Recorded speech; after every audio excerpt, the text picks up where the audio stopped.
This is the Medford On Belay. Not the most well-known design of Medford, but it does have a little bit of a cult following. A lot of people that get this model really like it, and they kind of wonder why it's not more popular. There's a couple of reasons, I think, why. It's got some awkwardness to it, but it is kind of cool. This one has been customized by Thomas Kennard, and I'll talk a little bit more about that. It's a very interesting and unique setup that I've never seen before in the knife world. Haven't come across it. He's got a very unique deal there. So this originally had a PVD blade, just like this, had just flat bronze scales that were like tumbled, had silver hardware, had a silver steel backspacer and lanyard, and I can't remember if the pocket clip was silver or PVD coated. I could look that up. I can't remember offhand what color the pocket clip was at first. It is different now. This one is S35 VN steel. Let's get some sizes on this guy real quick. It's a pretty large knife. I think 4-inch blade, 4.25-inch blade. It's a little misleading. Like, it doesn't seem, or at least to me, it doesn't seem as big as it is. 9.5-inch length with a 4.25-inch blade. How does Medford do it? How does he do it? Well, he does it by, that's his thing, right? So we'll talk about that now. Like, and he's mentioned this before. One of his big objectives in the knife world was being the guy that would get the most amount of blade length per handle out of anybody, right? He saw that as like, that's what I'm going to do. And the problem, though, is there's a reason why you can't do that or why other makers don't do it. But Medford, Greg, doesn't follow the rules. He does his own thing. So how you achieve that is by putting this pivot really high up, right? As high as you possibly can. The higher you put it up, this is your lost space, right? That distance between the pivot and the top of your scale. In a folding knife, that's the space you lose, right? There's just no way around it because of how the pivot works against the blade. That's lost space. So what Medford does is he says, okay, I'm going to put that pivot as high as possible, right? And you're like, oh yeah, why doesn't everybody do that? Well, everybody doesn't do that because your lock face is going to poke out the frickin' top, as you can see right here. Like, that is the lock face, and it's poking out the top. And if you were to drop this on the ground right here, you would hit that lock face. Now, what are the chances of that? I don't know, not very high. And then you would also hit the high point, which is not actually where the blade locks. But it is frustrating. It bugs me. I don't like it. And some models are worse than others. You know, some models are kind of like more extreme, where it almost looks like it's a glass breaker, and then you're like, oh, that's the lock face. This one isn't too bad. The Marauder does it a little bit, just a little bit. The Praetorian does it just a little bit. This one's kind of medium of the road. What's frustrating, though, is it would be easily fixable if you just took this radius and just carried it a little bit more. Like, what's an example here? Like, you know, if it was just like this. Like, if the top of the scale just came up a little bit more, it'd be cool if I actually cut out like that. And you'd cover it, you know? But he just wanted this radius how it is, I guess. There's no functional reason that I can think of, unless it's a manufacturing thing, as to why this radius has to be exactly like this. Could have came up a little more, could have protected and covered that, but he didn't. Oh, we got length. Let's do weight. This thing's heavy. That's one of the biggest kind of negatives about it. 8.9 ounces, and that's with sculpting. So without the sculpting, you know, it didn't take a ton of material, but you know, it took a little bit. So probably 9 ounces without the sculpting on there. So very heavy, very handle heavy. The blade stock is like the same. It's like the 187, right? It's like the same thickness as the scales, but then you have this huge spider slot removed. You've got pretty high grind coverage, right? You've got very little amount of flats. So the blade is very lightweight compared to the rest of the knife. And so the balance point is like clear back here. You know, it's very handle heavy. Now that can feel a little bit off. However, it doesn't matter in a hand knife, in a folding knife.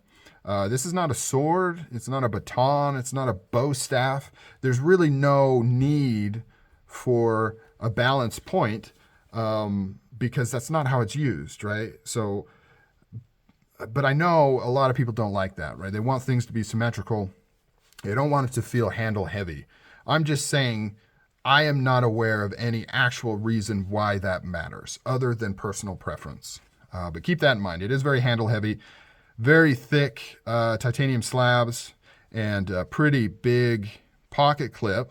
They removed a lot of material, but then this big steel backspacer. So they could have, and if you look here, there's only 2 screws going through here, and then it's it's got a pillar that goes through the spacer. So really all of this spacer, this steel, could have been removed if they wanted, right? The only part that's needed is just this piece right here. That could have reduced some weight. If you would have done some just heavy duty, maybe fullers milled in here. A lot of options to reduce that handle weight and overall weight. But that's, like I said, kind of personal preference. Doesn't really matter as far as use goes. This has the 6-gun pivot. It does not have a lock bar stabilizer, which means this one is a slightly older model. The newest of the models does have a lock bar stabilizer, so this is pre that. I don't know if this model is old enough to just have the 2-hole pivot. I don't think so. Does have a serial number on the blade though. MKT pocket clip. Very functional pocket clip. Works really well. Got the lanyard hole in the back here. The ergonomics on this thing is just outstanding. Really good. I mean, this is kind of the most normal silhouette that you're going to find in Medford designs, right? It's kind of got the wiener shape that is so popular. Really good to just grab your hand around that wiener shape. We all know that. Similar to Hinderers, it has the same type shape. Emerson, who was known as the king of ergonomics, just this shape is just great for holding on to. And the blade too, like this slight curve with this clip point up the front, this is one of the more classic designs that Medford's done, at least in terms of the silhouette. And you notice it, right? There's no weird hot spots. The pocket clip is it's large, but no hot spots. It feels very comfortable, works very well, not super deep. So if you care about that, you're not going to like this. But it's a good solid design. Got a nice section cut out in the lock bar here, easy to access. It does have this sharp angle there, so if you got kind of not weak thumbs, but if you've got thumbs that are a little sensitive, that may bug you a little. It's got quite a bit of lock bar tension, but for me it works great. In gloves it works great. The opening is pretty dang good. You can get in here pretty easily. However, if I'm going to critique, this really should be chamfered.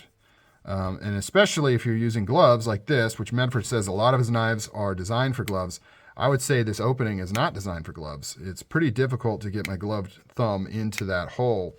And you can see how thick these slabs are. And without chamfering, it's kind of difficult to get in there. So it is a little odd.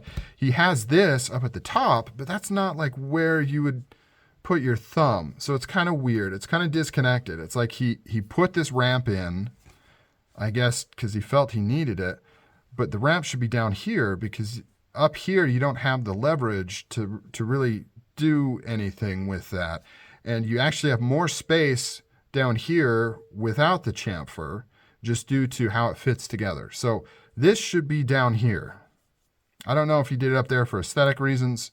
It's kind of weird because it's kind of pointless to have that ramp because it's not really functional. So that's kind of a critique on this. One thing that is cool is, so this, the stop pin and the stop in the open and closed position, I really love that.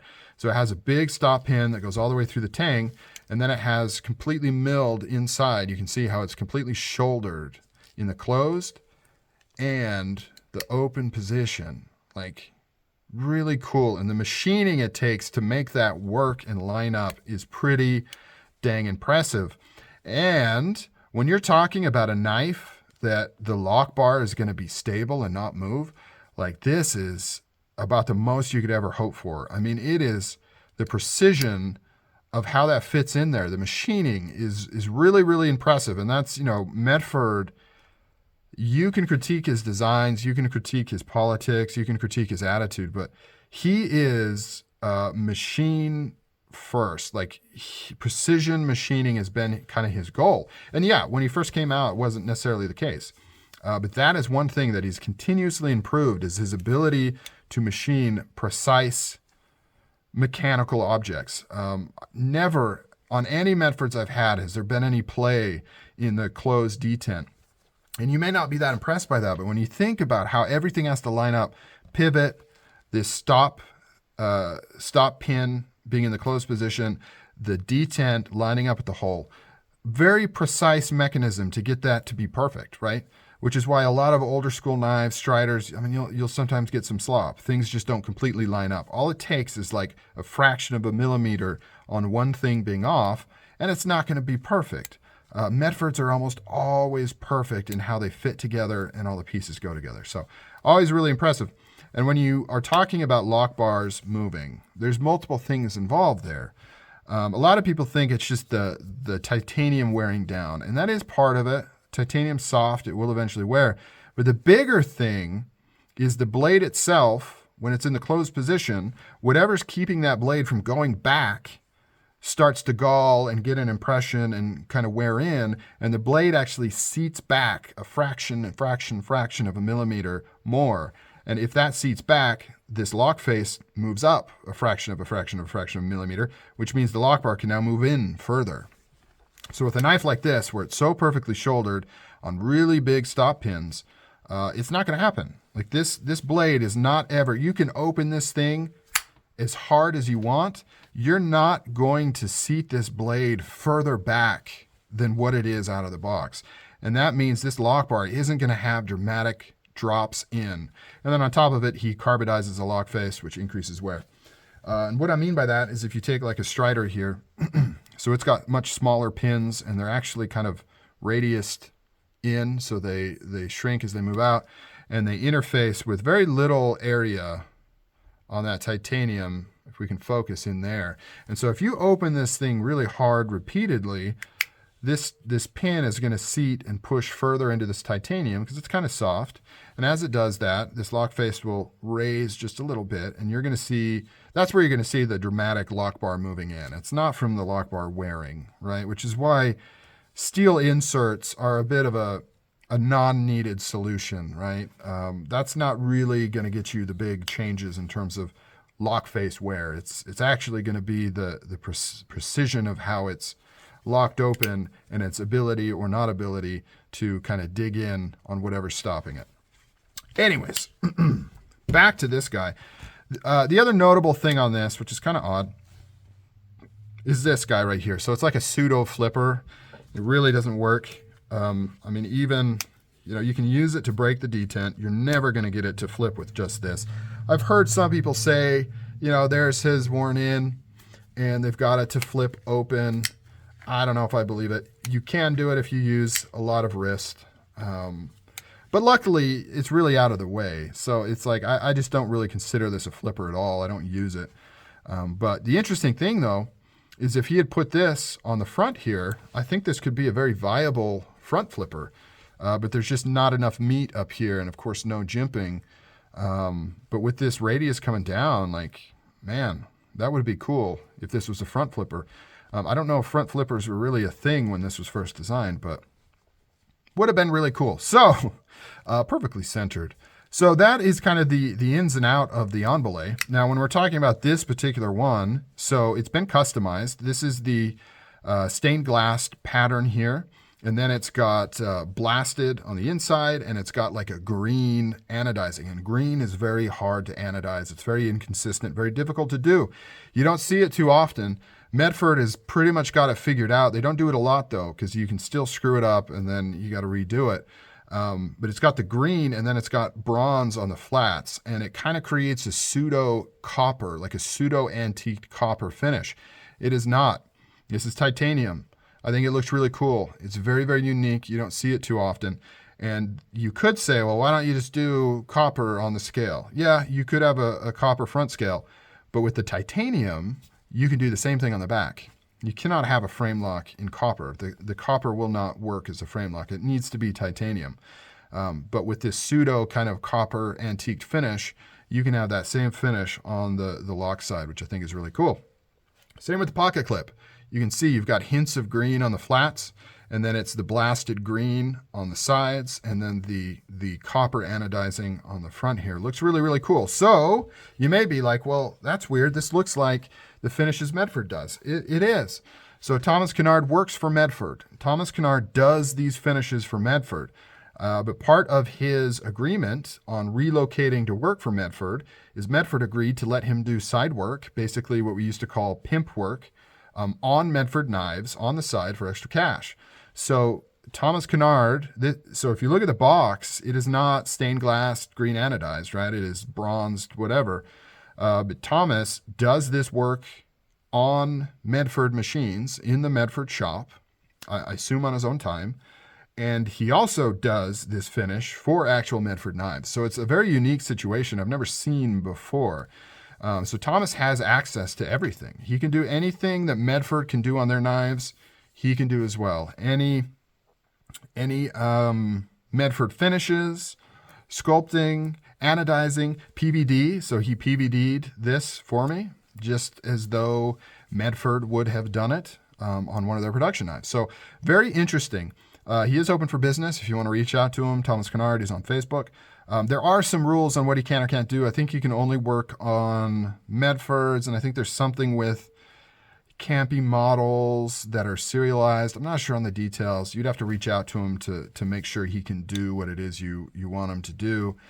This particular one, I didn't buy this and send it to him. He actually offered this for sale. It was a new in box on belay, and part of the purchase price, it came with whatever sculpting and whatever anodizing that I wanted, and so I jumped on it. Turned out really cool, very unique, really nice design. So that's it, guys. On belay, customized by a guy that works at Medford. Really cool scenario.